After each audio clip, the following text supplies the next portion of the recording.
नमस्कार, मैं हूं छवि पारेशर और आप देख रहे हैं सहारा समय का डिजिटल प्लेटफॉर्म मेरे साथ। और इस वक्त मेरी मौजूदगी है नोएडा के सेक्टर 11 में, जहां हम जानेंगे देश में हुए बड़े बदलावों पर जनता की राय। लेकिन जनता की राय जानने से पहले मैं आपको बता दूं कि देश में क्या क्या बदलाव हुए हैं। सबसे पहले एलपीजी की बात कर लेते हैं। तो कमर्शियल एलपीजी सिलेंडर जो कि 30 से 31 रुपये सस्ता हो गया है और ये कीमत में जो कटौती आई है ये 1 जुलाई से लागू होगी। इसके अलावा अगर बात करें क्रेडिट कार्ड्स की, तो पेमेंट सिस्टम जो है चेंज हो गया है। भारत बिल पेमेंट सिस्टम के तहत अब से पेमेंट की जाएगी। इसके अलावा अगर सिम पोर्ट रूल की बात करें तो वो भी चेंज हो गया है। जहाँ पहले सिम चोरी या डैमेज होने पर हमें तुरंत सिम मिल जाती थी, वहीं हमें अब से 7 दिन का इंतज़ार करना होगा और ये नियम 3 से 4 जुलाई के बाद लागू होगा। इसके अलावा अगर बात करूं मैं फ़ोन प्लान्स की, रिचार्ज प्लान्स की, वोडाफ़ोन, जियो, एयरटेल, रिलायंस जैसी कंपनीज़ ने अपने टैरिफ प्लान्स महंगे कर दिए हैं। तो अब फ़ोन पे बात करना भी हमें महंगा पड़ेगा। वहीं बैंक हॉलीडेज़ की बात करें तो इस बार 12 दिन तक बैंक बंद रहेंगे।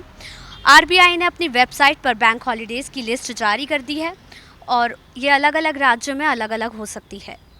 तो चलिए अब इन 5 बड़े बदलावों पर जानते हैं जनता की राय। आप एलपीजी के बारे में क्या कहेंगे? मतलब एलपीजी जो है वो 30 से 31 रुपये सस्ता हो गया है, क्या कहेंगे? कमर्शियल यूज़ के लिए हुआ है, डोमेस्टिक के लिए नहीं, तो इस पर क्या कहना चाहेंगे? बेनिफिशियरी है इकोनॉमिकल लोगों के लिए। जो कमर्शियल लोगों का सस्ता हुआ है, डोमेस्टिक का नहीं हुआ है। डोमेस्टिक का होना चाहिए क्योंकि जो उपभोक्ता है मैक्सिमम वो लोअर पॉवर्टी लाइन वाले हैं, जो उम्मीद करते हैं कि इनका जो थोड़ा कंसेशन मिल जाएगा सरकार से, अगर वो दी जाए तो शायद उनको बेनिफिट्स हो। ठीक है। और फ़ोन पर बात करना तो अब महंगा पड़ेगा सभी को।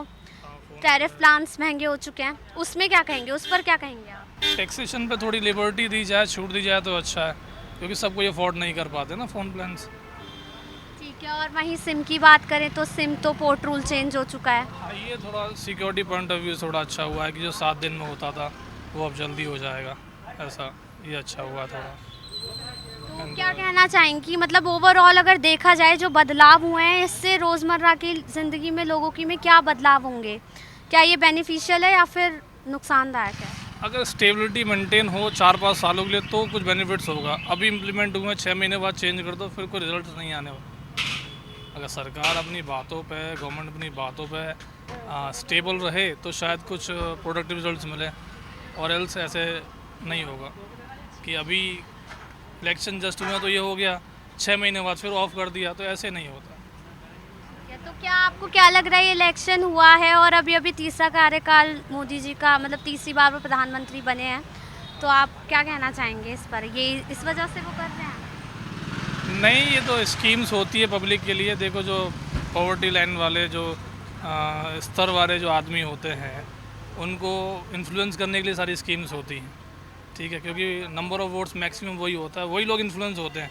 तो थोड़ा बहुत पढ़ा लिखा तबके का आदमी वो इन्फ्लुएंस नहीं होता है। तो मेरे हिसाब से ये शायद उन्हीं को छेड़ा जाता है, और अच्छा ही है अगर स्टेबल रहे तो। मैं सहमत हूँ, स्टेबल रहे तो 1 साल बाद दोबारा वापस कर देंगे तो शायद वो गलत है जनता के लिए।